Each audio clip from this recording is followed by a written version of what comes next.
Darshan, the way I understand, another unique proposition from PibyThree is the homegrown solutions you have, like GenAI-In-A-Box, Data Make, Snowdash, and many others, I'm sure. Yeah, yeah, yeah, So yeah.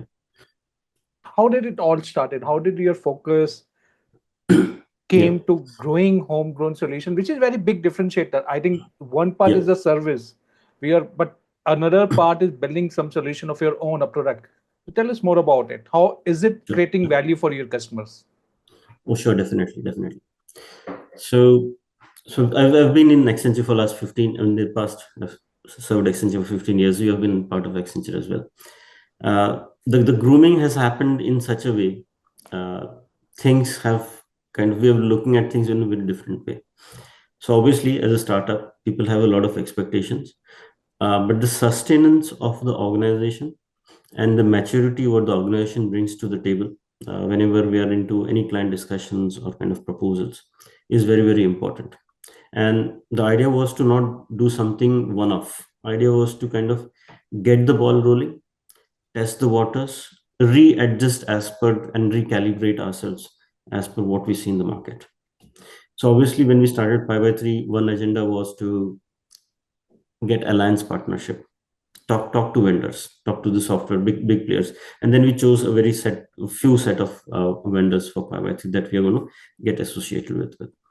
Second is obviously when you talk to the customers and we are a new brand, the question always comes in, what is the differentiator? Okay, you can do things XYZ things. Okay, you have an expertise as well. You have worked in companies like Accenture and so on and so forth. But with respect to PibyThree, what? Okay. Yeah. And now as we kind of proceed further in our journey, now we are like 3 years old.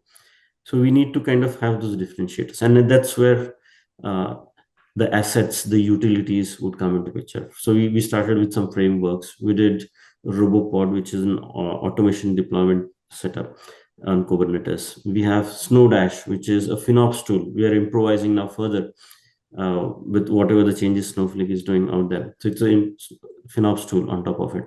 And the most recent one is generative AI. We have named it as Gen AI in a box.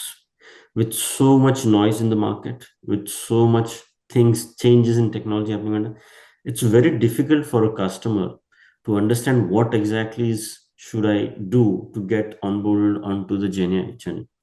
I want to get the benefit, but how do I do it? There are so many acronyms, so many jargons, so many vendors, so many models. So it's kind of a challenge. So for us, it is not only a differentiator, it's more of putting pi by three in front in competition. And believe me, we can deal with any competition on that. In technological world, we are kind of farly advanced, we are focused, and we are kind of keeping a tap of what is changing in the industry on a day-to-day basis. So that's where we are. And I guess that helps us when we are having conversations with the customers, meeting partners.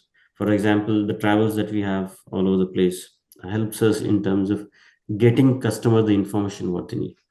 So I guess that's kind of a longevity that we've seen. And then there's a more to come, I would say, down the line. Sure. So Yeah. your own offerings, your own frameworks to help the customer transform efficiently, and then you talk about your partnership also. And I understand you've got alliances with AWS, Google Cloud, Snowflake Yeah. Yeah. to add more value to your customers, Darshan. Yes. Uh, Yes. Yes. and all of it is helping your customers on their crossing the chasm, if we can say. Yep. Yep. Yep. Yep. Yep. Yep. So tell me, I'm sure there'll be many stories, but Hmm. is there one particular story which you would like to share where all of this coming together has created enormous value for one of your customer, Darshan? Yep. So from a customer perspective, so what always the customer likes to know is what is happening in the industry. And especially if I look at one of our customers out here in the United States, the customer is always wanting to know what is next, what's next from an IT perspective, from an improvisation perspective.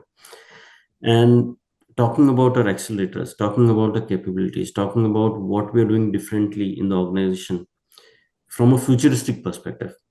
So today is what the problem statements are. Future is what is going to help us build it.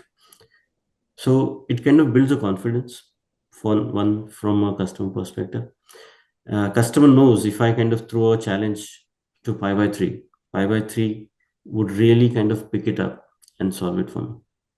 Okay, that's a major advantage I would say that we get from the customers that we're working with, and it's not about just the technology. It is, I would say, a combination of the discipline that we maintain and the attitude that we kind of get in front of the customer.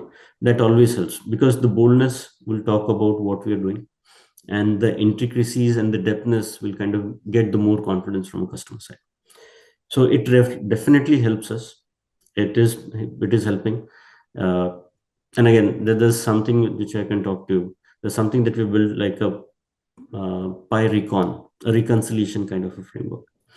Every data migration, every application which moves from one place to the other requires a reconciliation process. Now, how about automating it? Typically, what we have seen we do from scratch, but a standard says, why to want to invest and do it from scratch? You can just automate it, save time, same cost, and kind of get things faster. So yeah, so these discussions are definitely helpful in building the confidence, in building and getting the trust, and at the same time, moving ahead from a future perspective is also kind of helping us. So right from solutioning, contracting, that confidence building starts, Darshan, for your Yes, client yes, when they're talking yes, to you and yes. you're And that's what I've seen. And then, I mean, again, the experiences have been different in Spy by 3, as you said. There are a lot of stories. So the moment I walk into a customer discussion, okay, the evaluation starts there. yeah. Okay. It's not just about what I'm talking virtually or in person, but the behind the scene people kind of keep on evaluating us in the real life also. So what kind of dress I'm wearing? Okay, what is that I'm thought? What is the thought process? Am I touching the points which the customer asks for? What am I asking the right questions to the customer? Is the customer engaged while we are having a discussion on a problem statement? So all these factors matter, and it kind of reciprocates in terms of knowingly, unknowingly, behind the scenes, the brain starts kind of engaging more and kind of gets you in front of the customer more confidently, I would say.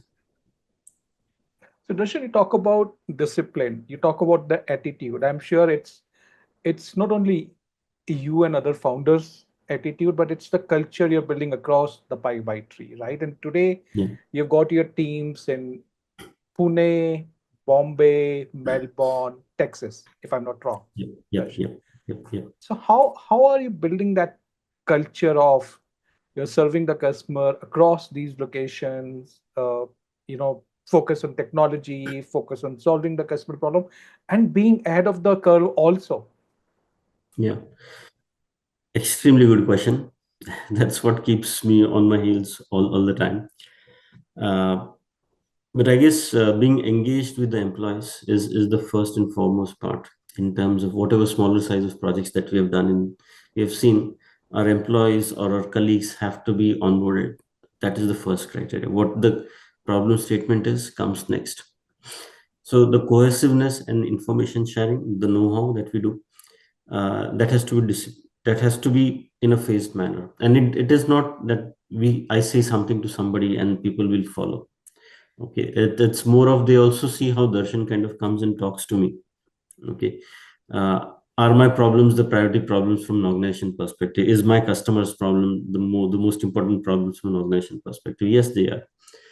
And the way we tackle is kind of again, I do travel a lot, my partners also travel a lot. Uh, so getting engaged with the customer, getting engaged with our employees is the core part of it. Okay. Attitude in terms of adaptation, attitude in terms of understanding the technologies. We have seen so much in GenAI in the recent times, and it's kind of an information overflooding, I would say. Okay. Yeah. And then this on top of it, agentic AI. I don't know what things would happen in future. But identifying a problem statement from a customer, what can be the use case that we onboard a customer from agentic AI or a GenAI perspective? It's trivial.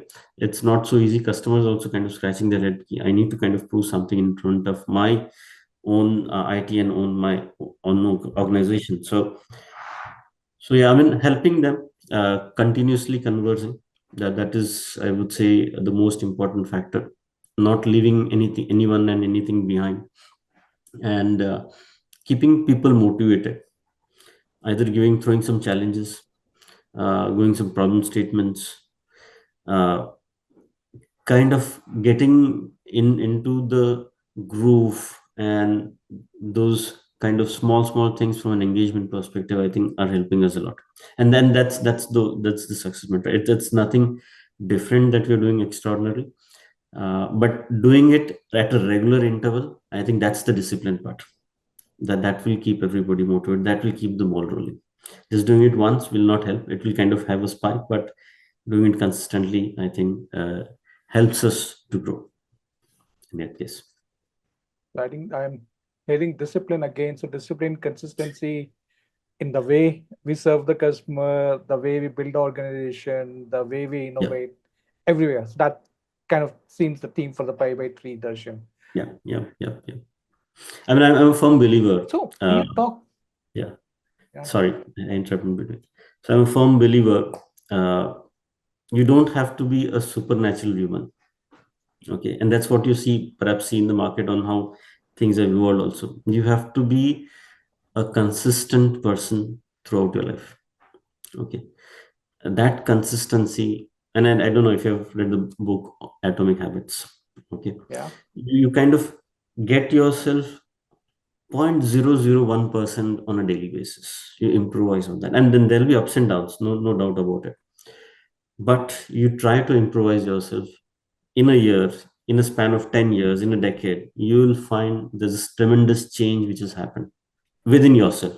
How you look yeah. at things, how can you kind of isolate the negativity and focus on the right things? That's crucial. That's very, very important.